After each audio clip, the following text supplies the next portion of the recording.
नमो नमः सद्गुरुभ्यः सद्गुरुभ्यो नमो नमः। नमो नमः सद्गुरुभ्यः सद्गुरुभ्यो नमो नमः। ज्ञानवैराग्यसम्पूर्णान् हरिभक्तिपरायणान् पूर्वाचार्यान् अहं वन्दे सम्प्रदायप्रवर्तकान्।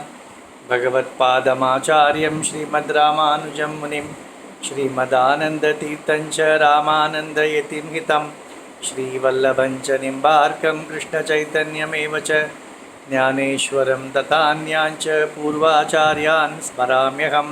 आचार्येष्वपि सर्वेषु तारतम्यं विना कलौ शुद्धं भागवतं धर्मं जग्राहप्रेमिको गुरुः। कलिकालान्धकारेण व्याप्तं भुवनमण्डलं विलोक्य कृपयाचार्यचक्रे वैष्णवसंहिताम्। हरे रामेति कृष्णेति नाम संकीर्तनं सदा लोकक्षेमाय कुर्वन्तं प्रेमिकं सद्गुरुं भजे।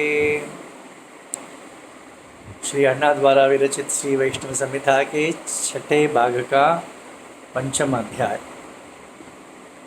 श्री सद्गुरुवाच एवं हि बह्व्यो नार्यस्तु संप्राप्य यमुनावनं कुर्वन्त्यः कृष्णकैङ्कर्यं तत्रैव निवसन्ति च।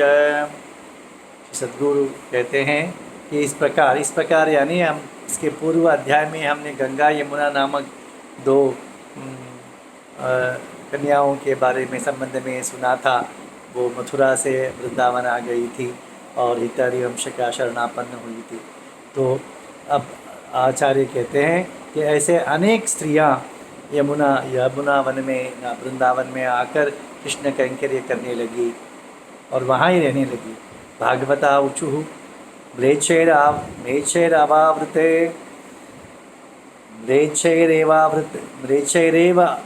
आवृते देशे दुराचारपरायणैः स्वातंत्र्यमेवं स्त्रीणां तु सर्वत्र ही भयावहम्।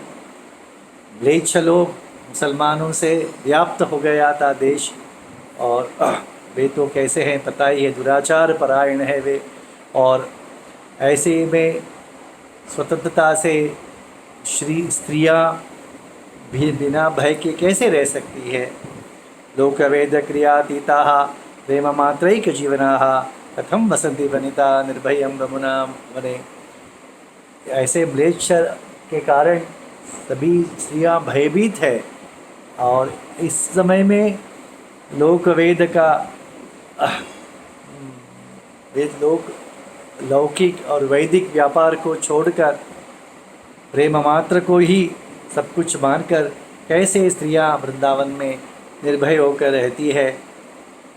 परमाश्चर्यमेतद्धि वसन्तीनां महावने संत्यज्य स्वजनम सर्वमहो धैर्यञ्च योषिताम्। कितना धैर्य है इनको, अपने बंधुजनों को छोड़कर स्वतंत्र रूप से आकर वृंदावन में आकर रहते हैं। आश्चर्य की बात है, कितना धैर्य। ऐसे भागवतों ने आचार्य से कहा। श्री सद्गुरुवाच महाविश्वासयुक्तानां प्रपन्नानां च योषितां भगवानेव सर्वात्मा रक्षको नात्र संशयः। भगवान पर संपूर्ण शरणागति करने वाले ऐसे प्रपन्न जो स्त्रियां हैं, या आप कोई भी हो जो प्रपन्न है, भगवान पर सब कुछ न्योछावर किया है अपने भार को, और उसका रक्षक भगवान एक ही है। मात्र भगवान ही उसका रक्षक है, इसमें कोई संशय नहीं है। न माता न पिता बंधु न भ्राता न पतिर्गुरुः अनित्यं भुवनं सर्वं भगवानेव रक्षः। इस अनित्य संसार में माता पिता बंधु भ्राता पति गुरु ये सब रक्षक नहीं है, भगवान एक ही रक्षक है। देखिए, पिता प्रहलाद को नहीं बचा पाए, वही तो घातक बने। विभीषण का भ्राता रावण, वही उसका दुश्मन बना।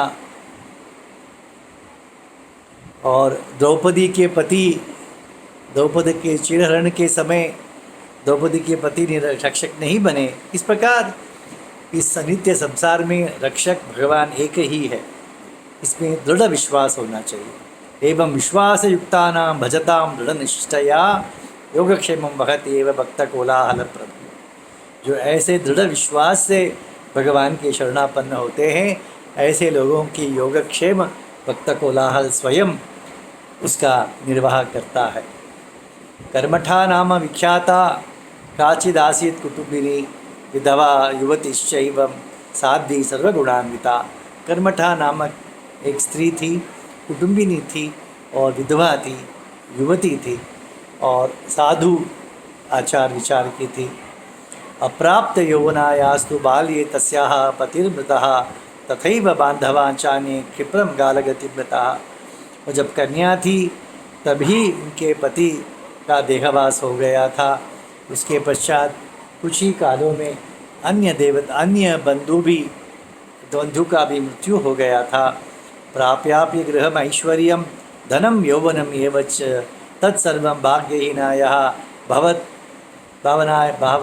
भाग्यहीनायाः तु अभवत दुखदायकम। देखिए,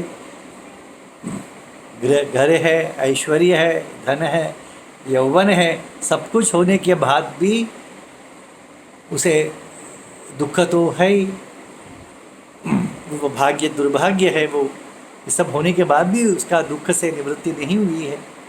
तस्याच पतिहीनायाः सौंदर्यम यवनोद्भवम कृष्ण सेवा विहीनस्य कैवल्यमेव निष्फलम। ऐसे वह कैसी है, उस पति के बिना है, पति को खो बैठी है, परंतु सुंदर है, युवती है, परंतु यह सब सुंदरता और यौवन निष्फल है क्योंकि पति नहीं है। तो इसके लिए श्री अन्ना उदाहरण देते हैं, जैसे कृष्ण सेवा बिना कैवल्य जैसा निष्फल है। ये महा अद्भुत उदाहरण है, श्री अन्ना ही कह सकते हैं। कहते हैं कैवल्य मोक्ष में जीव स्वतः अपने आत्मा का अनुभव करता है, न वह भगवान है, न जगत है, न कुछ है, सिर्फ अपना आत्मा का जो आनंद है उसमें वो रमता है। तो ऐसे ही भगवत अनुभव, कृष्णानुभव के बिना जैसे कैवल्य निष्फल है, उसी प्रकार यह स्त्री भी सुंदरता है, यौवन है, पति के बिना सब कुछ निष्फल है। श्री अन्ना हमेशा कहते हैं, कैवल्य का मोक्ष के संदर्भ में कहते हैं, कैवल्य मोक्ष का उदाहरण देते हुए कहते हैं कि एक स्त्री है, सुंदर है, युवती है, उसके आभूषणों और वस्त्रों से उसका अलंकार किया हुआ है, वैसे पर उसकी विवाह नहीं हुई है, ऐसे ही कैवल्य मोक्ष। यदि उसका जो विवाह होता है उसी के जैसे है वैकुंठ भगवद अनुभव। कृष्णानुभव उस कन्या का स्त्री के पश्चात उसे जो अनुभव प्राप्त होता है वैसे है, और बिना विवाह के वो रह जाएगी तो कैवल्य ऐसा है। अन्ना हमेशा अपने प्रवचन में कहते हैं, उसे यहाँ पर सुंदर तरह से लिखा हुआ है, लोके अनवाप्य शांतिम सा वृंदावन उपागता प्रपेदे शरणांचापि हरिवंश पदा मुझे। तो सब कुछ होते हुए भी उसके पास शांति नहीं थी, तो उसने वृंदावन को त्याग दिया और अपने गांव को त्याग कर वृंदावन आ गई। इत हरिवंश के शरणापन्न हो गई। वैष्णवेभ्यश्च दीनेभ्य ब्राह्मणेभ्य प्रदाय च सर्वं कुलधनं साधी वृंदावन उपागता। अपने पास जो धन था उसे वैष्णवों को, गरीबों को, ब्राह्मणों को दान में दे दिया और वृंदावन आ गई। वैराग्य परिपूर्णा च काषाय परिवेष्टिता ऊर्ध्वपुंडल सत्फाला तुलसी मणिमालिका शाकमूल फलाहारा जटिला विजितेन्द्रिया तुम्बवीणा वादयंती कुर्वन्ती कृष्ण कीर्तनम। ऐसी थी वो, वैराग्यशाली थी और भगवा वस्त्र धारण किया था, ऊर्ध्व पुंड्रक तिलक रचाया था, तुलसी की माला पहनी हुई थी और कंदमूल ही आहार था उसका। सभी अपने इंद्रियों पर विजय प्राप्त किया था। वीणा को हाथ में लेकर कृष्ण कीर्तन करती थी। पवित्रे यमुना तीरे कृष्ण ध्यान परायणा अनाथेव चचारैव लोकनाथम अवाप्य सा। तो पवित्र यमुना तीर में कृष्ण ध्यान करते हुए विचरण करती थी। अनाथ जैसे, लोकनाथ की है वो, परंतु अनाथ जैसे विचरण कर रही थी। कृष्ण तो लोकनाथ है, कृष्ण को प्राप्त, कृष्ण के वृंदावन में शरणापन्न होने के पश्चात वो अनाथ जैसे भ्रमण करी थी। दृष्ट्वा ताम यमनः कश्चित् काम मोहित मानसः कुर्वन्तीं यमुना स्नानम अगमच्छ तदंतिकम।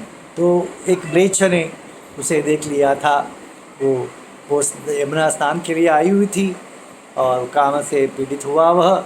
दुष्चरित्र स्वभावो एम रावणो जानकी विव चक्रमे कर्मठाम एनाम आत्मनाशाय केवल। जैसे सीता जी पर रावण मोहित हुआ था, कामवश हो गया था, उसी प्रकार दुष्ट रावण की जैसे ये म्लेच्छ व्यक्ति भी कर्मठा में मोहित हुआ था। आत्मनाशाय केवलम, उससे उसका आत्मनाशी होने वाला है। इतस्ततः विलोक्यैष मन्मथा विष्टमानसः। रावण देखो कितना बलशाली था, विद्वान था, सब कुछ ऐश्वर्य था, परंतु सीता से दुर्व्यवहार करने से वह सकुटुंब नष्ट हो गया। उसी प्रकार विनाश के लिए ही यह म्लेच्छ भी इस प्रकार कर रहा था। इतस्ततः विलोक्यैष मन्मथा विष्टमानसः दर्शयामास तां देवी निर्जने यमुना में। यहाँ वहाँ देखा कोई नहीं है तो उसे पकड़ने की कोशिश कर रहा था वह। भीता च कर्मटा सापि दददा वाशु महावने बलात् पीड़यितुं यो सोयम आजगाम तदंतिकम्। वह भागने लगी, उसे बलात्कार करने के लिए उसके पीछे भाग रहा था वह। तदा चुक्रोश दीना सा कर्मठा देते पीड़िता पूर्वम दुःशासनाक्रांता पांचाली वसभांतरे। तो उसके पकड़ में आने से वह बहुत दुखी हुई और भगवान से प्रार्थना करने लगी।